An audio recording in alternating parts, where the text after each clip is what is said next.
Okay, day 2 of solving quadratics by factoring.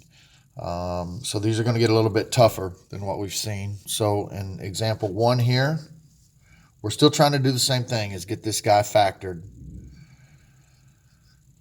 and then solve for x. So, and it's quadratic, of course, because of the x squared. So I notice in this one that there's a GCF. There's a GCF of 3. So I'm going to factor out the GCF first. I'm going to divide everything by 3.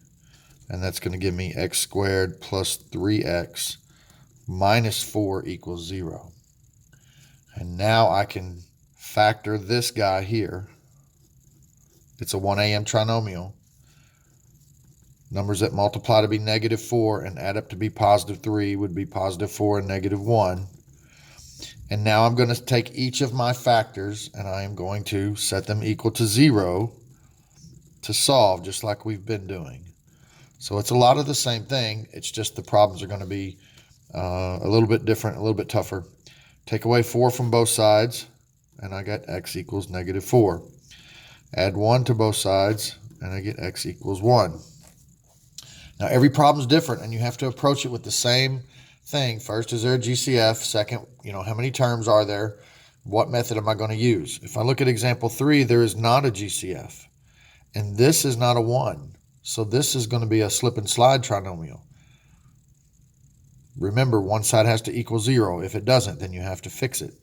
So this number, I'm going to slide down here with this, and it's going to become x squared plus 3x minus 10 equals 0.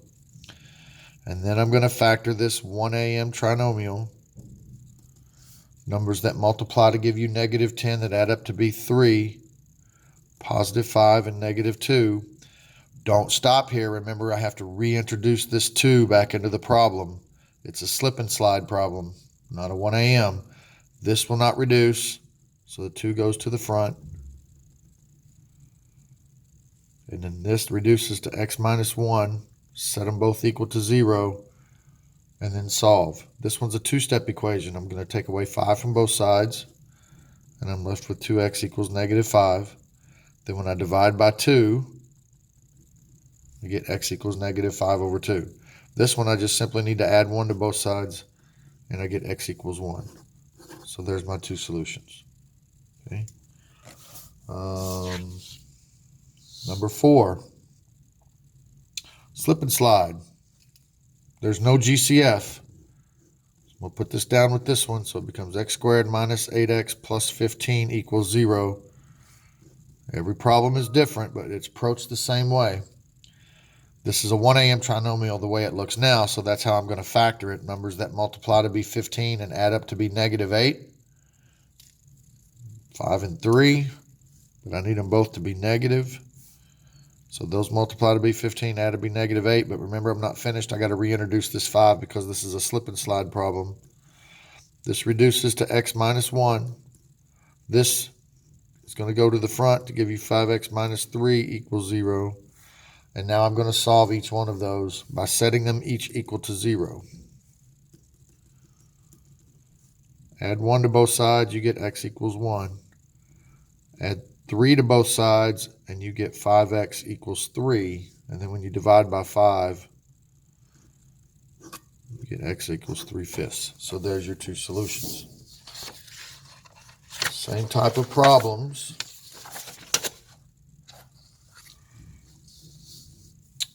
Let's see, what if it doesn't equal 0? Remember what happens if it doesn't equal 0?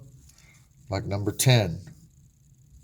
If it doesn't equal 0, I'm going to take away that 10x so I make this side equal 0.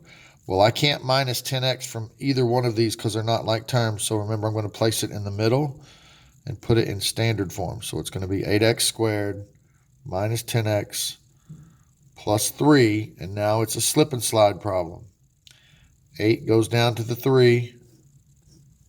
So you get x squared minus 10x plus 24 equals 0.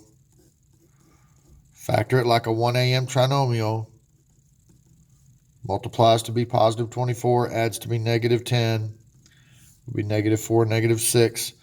Reintroduce the 8 back into the problem. These reduce. They don't go down to a whole number, but they will reduce to a smaller fraction. This turns into 1/2, 4/8. And this is divisible by 2, so this turns into 3/4. Now move them back. So this becomes 2x minus 1. And this becomes, this should be a minus sign, 4x minus 3. And now solve them from there. So I'll go back up here. I got 2x minus 1 equals 0. Add 1 to both sides. Divide by 2. There's one of your solutions. The other one is 4x minus 3 equals 0. Add 3 to both sides. Divide 4 from both sides. You get x equals 3/4. What about 12? Last one. It's a quick lesson because it's basically the same stuff. You're just getting harder problems to factor. This side doesn't equal 0. Remember, one side has to equal 0. If it's quadratic, one side needs to equal 0. So I'm going to minus x squared. It does have a like term I can minus it from. So that leaves me with 4x squared plus 7x equals 2. Still doesn't equal 0, so take away the 2. Put the 2 here on the end. So you get 4x squared plus 7x minus 2 equals 0. Now it's a slip and slide. Put the 4 down with the negative 2. You get x squared plus 7x minus 8 equals 0. Factor like you would a 1am trinomial. Multiplies to be negative 8 and adds to be 7. Would be positive 8 and negative 1. Reintroduce your 4 into the problem. So this becomes x plus 2. Set that equal to 0. This becomes 4x minus 1. Set that equal to 0. So x equals negative 2 when you take away 2 from both sides. You add 1, you get 4x equals 1. When you divide by 4, you get x equals 1/4. So there's your two solutions. Okay, same thing. Make sure one side equals 0. When it does, then factor it. Figure out what kind of problem you're dealing with and factor it accordingly. And then don't forget, once you get it factored, set your factors equal to 0 to solve.